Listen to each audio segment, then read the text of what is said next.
وعلیکم السلام. وعلیکم السلام. ستړی مشه ورور. مننه. خیر اوسې. دا انفریز واخلم، د اواز مې ډبل راځي. اگر که مونږه که د تاسو لایف ته راسو که رانسو، په مونږ باندې د پنجابي مهر لګېدلی ده.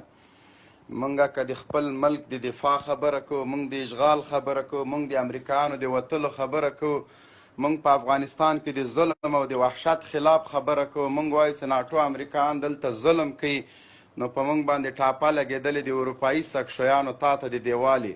هغه څوک چې سوسیال ته ناست دی په اروپا کې، افغانستان ته له ډار نه راتللی نسي.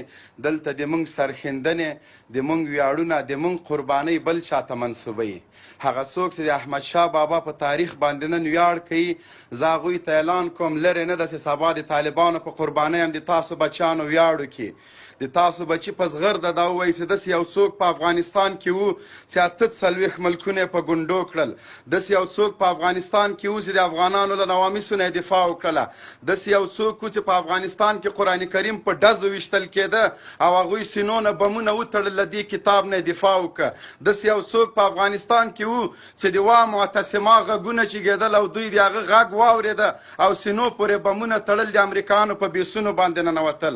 خو متاسفانه د موږ ټولو قربانیو ته په دې چې دا د پنجاب خلک دي. زه وایم شاباس دی که د پنجاب خلک دي که د هر چا خلک دي. تاسو باید ټیکري په سر کوئ، بنګړي واچوئ چې پنجابیان د ارګ دروازو ته در رسېدل. د شرم خبره ده چې د خپل ورونو دوی ځانو ته افغانان وایي، د لر پښتنو ته ګلخانان وایي. زه وایم تر تاسو بې غیرته خلک، تر تاسو بې وجدانه خلک په ټوله نړۍ کې نسته چې زه سینې پورې بم تړم، خپل د ناموس دفاع کوم. زه مجبور یم، زه نور وسایل نه لرم، زه د پنجاودو په مقابل کې اسلحه نه لرم، زه د بمونو د مور ضد نه لرم، زه ډرون نه لرم. زه مجبوره چې له خپل خواږه وجود نه بمونه وتړم، د امریکانو په بیس ورسم. زه چې خپل د وجود په غوښو باندې دفاع کوم، زه پنجابی یم.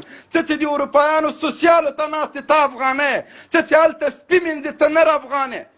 زه چې خپل وطن کې په خپل خاوره کې خپل له ناموس نه دفاع کوم، د دې ایمانو په باندې غرو ته جګ شوی یم. خپل بچي مې پرېښې، کور مې پرېښی ده.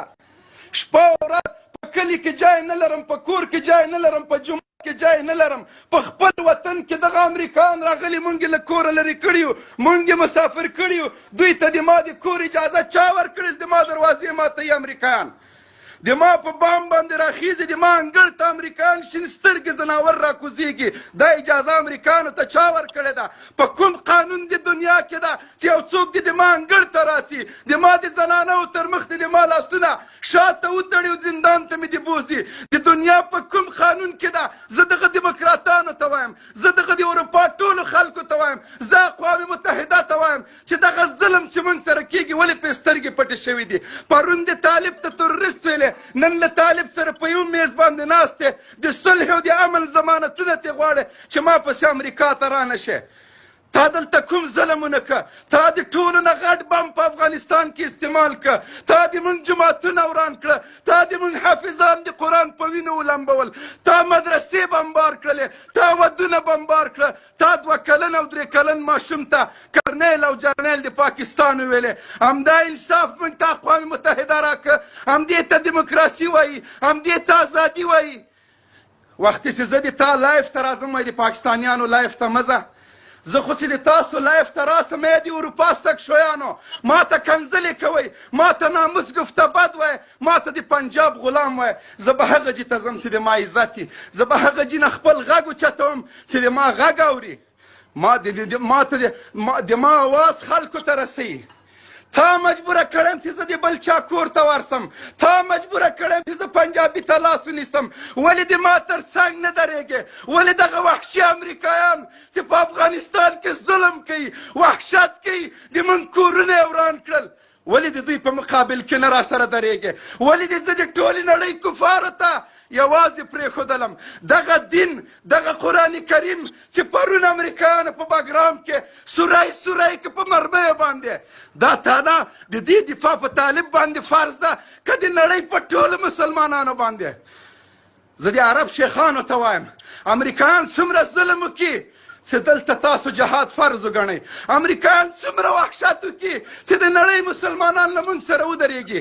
دغه د موږ برحقه داعیه دغه اسلحه چې د امریکایانو په خلاف موږ جګه کړې ده، موږ مجبور سوي یو دې ته.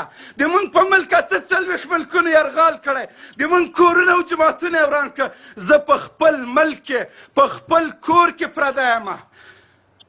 د نړۍ کفارو، تاسو چې پرون په کبر او تکبر افغانستان ته راغلی، تاسو طالبانو ته ترورستان ویلې.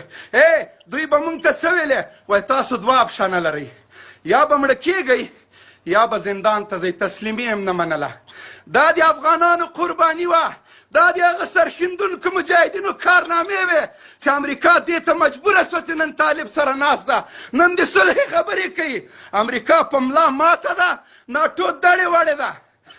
خو افسوس مې له اسلامي ملکونو او له مسلمانانو او له خپلو افغانانو نه راځي چې دې کفري طاقت ته یې موږ یوازې پرېښودلو. اوس هم موږ ته پیغورونه راکوي، اوس هم د ماجر په نوم موږ یادوي. نور موږ څه وکړو؟ یو وجود خدای ورکړی خلکو ته، هغه نه یې بمونه وتړل، خپل د ناموس دفاع یې وکړله. دغه قرآن کریم چې د رسول الله باندې نازل شوی ده، د ده دفاع په ټولو مسلمانانو فرض وه، خو د دې دفاع ته موږ تنا طالب ورپرېښیو. تنا طالب هم ورته پرېښیو. دوی راغلل، ته به خبرې که نه، په سپي باندې دوی کلمه ولیکله. دوی حافظان د قرآن کریمونه په لاس کې دستاربندي یې کوله. مورکۍ ورته په تمه وه چې نن به مې زوی راځي غاړه کې به ګلونه ورته اچوم. دستار فضیلت یې ده، هغه یې په وینو سور د مورکۍ مخې ته ولېږه. نور څومره ظلم وکړې؟ قرآن کریمونه د حافظان سره پراته وو. د دې دفاع تنا طالب ته پرېښوه. ډېر د افسوس ځای ده، ډېر دردونه دي د موږ په زړه کې. د میډیا ازادي نشته چې موږ خپل غږ جګ کړو. د موږ په خولو باندې لابرچېپې دې دیموکراتانو لګولې. دغه د بیان د ازادۍ په نامه چې راغلي دي، موږ غږ اوچتولو ته نه پرېږدی. د موږ بچي وژني چې موږ غږ جګ کړو. دا ترورستانو، دا دهشتګرۍ د پنجابي په نوم باندې ټول افغانستان په باروتو باندې وسوځوه. ورسه که نرې پنجابي سره جنګ کې په ډیورن لاین باندې ورسره ودرېږه، دې خواته هم فوجیان دې خواته هم. خو ته دروغ وایې، ته منافق یې. پرون همدغه اشرف غني ښځې ځان سره راوستلې پاکستان ته. دا غلام نه ده، زه غلام مې. زه چې د پاکستان غلامي کوم، ولې د امریکا نه کوم؟ ولې شنې ډالرې نه اخلم؟ ولې په نیویارک کې عیش او عشرت نه کوم چې زه د پاکستان؟ خو زه غلامي نه کوم، زه غلام نه یم. زه د پلار غلامي نه کوم، نو د امریکا به څه وکړم؟ پلار مې ما ته وایي جهاد مه کوه، زه ورته امضې کومه، که کور کې مې پرېږدې که نه مې پرېږدې، زه سنګر ته ځم. زه د پلار خبره په دې لار کې نه منم، زه به د بل چا څه ومنم؟ قسم په خدای چې اسلامي نړۍ ټولو مسلمانانو ته وایم، تاسو رډ رډې کتل او په موږ باندې سره ورونه بادېدلې. تاسو موږ ته کتل، دا ټولې دنیا مسلمانان او 42 ملکونو له تیارو له خولې نه اور بادېده او د افغانانو په سینو باندې د دوی مرمۍ سړېدلې. تاسو یې ننداره کوله. خو لله الحمد د الله تعالی په نصرت باندې همغه امریکا چې څوک یې بغیر اجازې او د سماتې نه نه تلل، همدغه طالبانو درته مات کړه. د ټولې نړۍ دنیاوالو ته مسلمانانو ته تبریکي وایم، امریکا نوره ماته ده، امریکا ختمه ده، ناټو دړې وړې ده. افغانستان نه به خامخا وځي. چې نه وځي، موږ داسې فدایان لرو، داسې زمري لرو، په زور یې باسوزارۍ نه ورته کوو، وچ په زور. موږ سره کابلي سکونه شته، موږ سره فدایان شته، موږ سره غازیان شته، موږ سره اتلان شته، موږ د هېڅ شي کمی نه لرو. امریکا که ته ایټم بم لرې، موږ فدایان لرو، موږ جذبه لرو، موږ امام لرو. راسه څومره زور چې در کې وې وهه چې سبا یې بیا ارماندو نه کې. مننه ټولو لیدونکو. السلام علیکم. اخره کې یو شعر درته وایم سکندر وروره، یو شعر وایي: جوګه نه د بزدل ځوان چې د چا یار شي، یا چې په سخته کې په کار شي، او چې لوړ سر د ازادۍ ګرځوی نه شي، داسې سر دې له تنو ځینې ګزار شي. او د بادرنګ په څېر به سر قلم قلم کړو، چې غماز مو څوک د ښکلي کابل جان شي. او د امارت مجاهدینو ته که د تا اجازه یو پیغام ورکوم. د افغانستان د اسلامي امارت مجاهدینو او غازیانو ستاسو مرال بایللو دښمنانو نور جګړیز قدرت له لاسه ورکړی. حساس او بیدار اوسئ، خپل صفونه منظم کړئ چې د شر و فساد، کفر او الحاد، نړېدلې او ماتې او شرمېدلې امریکا آخرنۍ کوډلې او بیسونه له خاورو سره خاورې کړو. بپیش ای اردوی سربکف امارت اسلامی افغانستان، دشمنان دین و وطن را تعقیب کنید، نگذارید تا بار دیگر این ملت مؤمن و مجاهد را با بدبختی های غمانگیز روبرو سازند. سلام علیکم.